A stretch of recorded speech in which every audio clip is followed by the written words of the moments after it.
माटी का दिया। सुमी अपने कमरे में पलंग पर यूं ही खाली सी बैठी थी। अब तक तो उसे तैयार हो जाना चाहिए था। उमेश आता ही होगा उसे लेने के लिए। आज उनकी एक नई दुकान का मुहूर्त होना था और ऐसे अवसरों पर सुमी की उपस्थिति का महत्व तो होता ही है। उसके पास ही बड़े डब्बे के अधखुले ढक्कन में से नई साड़ी झांक रही थी। यही उसे आज पहननी थी। सुमी ने ढक्कन उठाकर एक ओर रख दिया और साड़ी अपने हाथ में ले ली। पीले रेशम के चौड़े बॉर्डर की यह साड़ी वास्तव में बहुत खूबसूरत थी। कपड़ों के विषय में उमेश की पसंद हमेशा ऊंची रही है। सुमी को याद आया जब उमेश उसके लिए पहली बार रेशम की साड़ी खरीद कर लाया था तो कैसे देर तक वह उस पर हाथ फिरा फिरा कर साड़ी की रेशमी स्निग्धता को अपने भीतर उतारती रही थी। आज तो ऐसी अनगिनत साड़ियाँ उसकी अलमारियों से भरी पड़ी है, किंतु एक समय वह भी था जब उसके लिए नई साड़ी खरीदने का मौका किसी तीज त्योहार पर ही आता था। तब जैसे तैसे करके जमा की गई अपनी छोटी सी पूंजी जेब में लेकर वह और उमेश बड़ी बड़ी दुकानों के बाहर सजी शीशे के भीतर से झांकती साड़ी को कैसे ललचाई नजरों से देखा करते थे। अपनी वह अकिंचन पूंजी तब उन्हें ऐसी दुकानों के भीतर पांव रखने की अनुमति नहीं देती थी। घुमा फिराकर किसी छोटी सी दुकान से मोल भाव करके तब उन्हें वही साड़ी खरीदनी होती थी जो उनके बजट में समा जाए। घर आने पर जब बाजार की चकाचौंध नज़रों से ओझल हो जाती तो सुमी को अपनी वही साड़ी कीमती लगने लगती और वह उमेश से कहती, नाहक इतने पैसे बर्बाद किए, वही ले लेते जो इससे पहले देखी थी, 50 रुपए की बचत हो जाती। किंतु उमेश के मन में वह चकाचौंध इतनी शीघ्र समाप्त नहीं होती थी। सुमी, जल्द ही एक ऐसा समय आएगा जब मैं तुम्हें ढेर सारी साड़ियों से लाद दूंगा, ऐसे ऐसे गहने बनवा कर दूंगा कि सब देखते रह जाएंगे। उमेश के ऐसे उद्गारों पर सुमी फूली न समाती। कितना प्यार करता था वह उससे। उसी प्यार की सुगंध से महकी महकी वह उसके कंधे पर सिर टिका देती और कहती, तुम्हारी ये दोनों भुजाएं ही हजारों आभूषणों से बढ़कर हैं। उमेश तब उसे अपनी बाहों में भर लेता और कहता, तुम बहुत भोली हो सुमी, इसलिए तो मैं तुमसे इतना प्यार करता हूँ। मैं एक बड़ा आदमी बनना चाहता हूँ और बनकर दिखाऊंगा। उसे बाहों में लिए लिए वह भविष्य के रंगीन सपनों में खो जाया करता था। तब बहुत आशावादी था उमेश। शादी के तीसरे वर्ष सुमी ने एक बच्चे को जन्म दिया।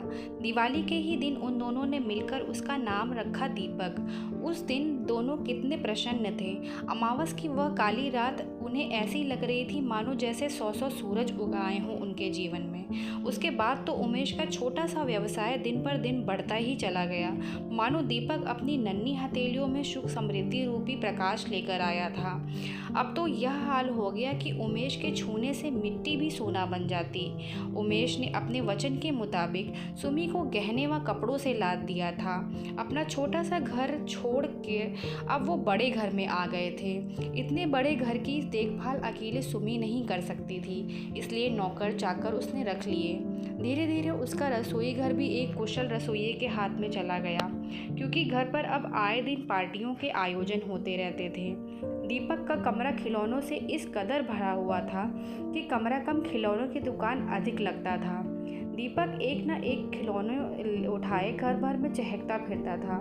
दौलत की यह बाढ़ बहुत कुछ लेकर आई मगर बहुत कुछ नष्ट भी कर गई। उमेश जब इस बाढ़ के पानी को लांग कर उस तक पहुंचता तो वह पहले वाला उमेश नहीं रह गया था। अब वह था उमेश चंद माथुर, शहर के प्रमुख व्यवसायियों में से एक। दिन पर दिन उसके गोदामों की संख्या बढ़ती जा रही थी, इसलिए अनेक कर्मचारी व प्रबंधक थे। फिर भी अब तक ऊपरी देखभाल उमेश स्वयं करता था। सुबह 8 बजे जो वो घर से निकलता तो रात 10 बजे के पहले कभी कभार ही लौट पाता था। आरंभ में तो अक्सर उमेश सुमी से फ़ोन पर कह दिया करता था कि दोपहर के खाने पर उसकी प्रतीक्षा ना करे, किंतु अब तो फ़ोन आना भी बंद हो गया था, क्योंकि अब यह रोज़मर्रा की बात हो गई थी। अब तो रात का खाना भी सुमी अक्सर अकेले ही खाती थी, क्योंकि व्यवसाय के सिलसिले में उमेश की शामें किसी न किसी व्यापारी के साथ ही गुजरती थी। फिर उसे लेकर वह किसी अच्छे रेस्टोरेंट में खाना खाकर ही आता।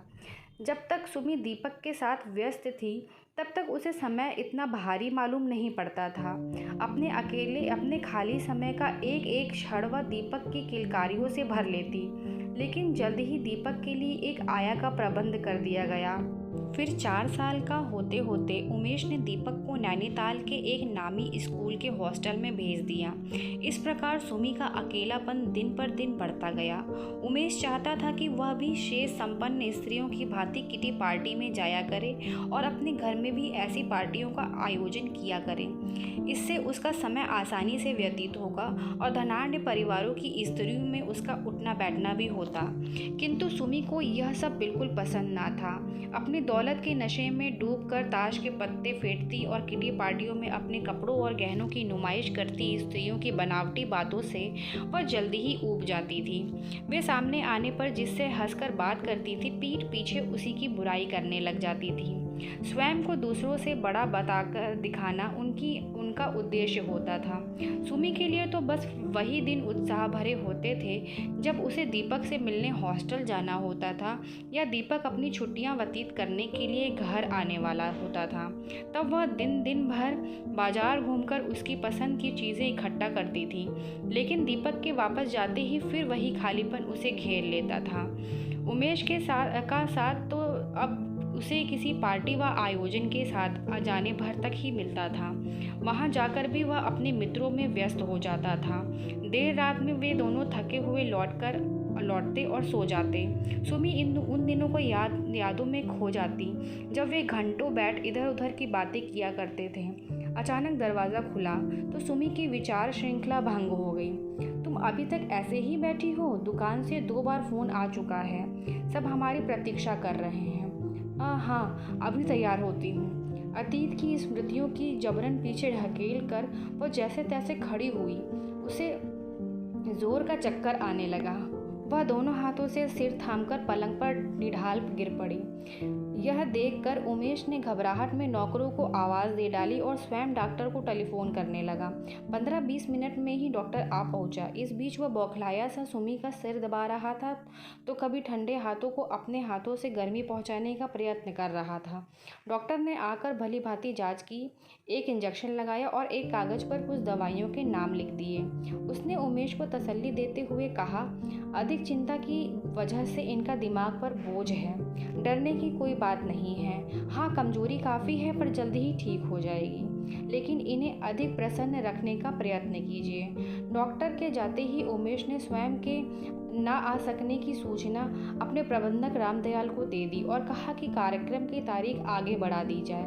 फ़ोन पर ही उसने उस दिन के अन्य शेष कार्यक्रम भी रद्द कर दिए और 1-2 दिन घर पर ही सुमी के साथ रहने का निश्चय किया। सुमी को अभी तक होश नहीं आया था। उमेश पलंग के पास आराम कुर्सी घसीट कर बैठ गया। कुर्सी की पीठ से उसने अपना सिर टिका दिया और आंखें मूंद ली। एक अरसे के बाद ऐसी फुर्सत में बैठना उसे नसीब हुआ था। उसने अनुभव किया कि इन पिछले कुछ वर्षों में मानो वह तेज गति वाले वाहन पर सवार था, जिसकी रफ्तार वह अधिक से अधिक बढ़ाता जा रहा था। एकाएक ही वाहन के आगे कोई छाया सी आ गई। तब उसे एक झटके से ब्रेक लगाना पड़ा। वह वाहन तो रुक गया, लेकिन उसके रुकते ही वह छाया आहत हो चुकी थी। उतर कर देखा तो वह छाया कोई और नहीं, उसकी सुमी ही थी। नहीं, ऐसा भयानक विचारों से घबराकर उसने अपने सिर को जोर से झटका दिया और आंखें खोल दी। क्या हुआ? सुमी अपनी छीड़ आवाज़ में पूछ रही थी। अपने ही ध्यान में उसे पता न चला सुमी को होश आ गया। उसने लपक कर पहले उसे माथे पर हाथ रखा, फिर हल्के हाथों से उसकी दोनों बाहों सहलाकर पूछने लगा, कैसी हो सुमी? तुम क्या सोच रहे थे? गए नहीं, मैं ठीक हूँ, थकी थकी सी सुमी बोल रही थी। उसकी बात का उत्तर ना देकर उमेश ने रदिया को आवाज़ लगाई कि सुमी के लिए 1 गिलास गर्म दूध ले आए। मैं ठीक हूँ, तुम व्यर्थ में परेशान हो रहे हो। काम पर नहीं जाओगे आज? सुमी ने पुनः उसे टोका। आज कहीं नहीं जाऊँगा सुमी, मैं बहुत तेज भाग रहा था, तुमने मुझे चेता दिया। बस तुम जल्दी ठीक हो जाओ, काम तो होता ही रहेगा। तुम कैसी हो गई हो? मैंने कभी ध्यान ही नहीं दिया। आखिर तुम्हें किस बात का दुख है सुमी? मेरी अमावस मुझे लौटा दो।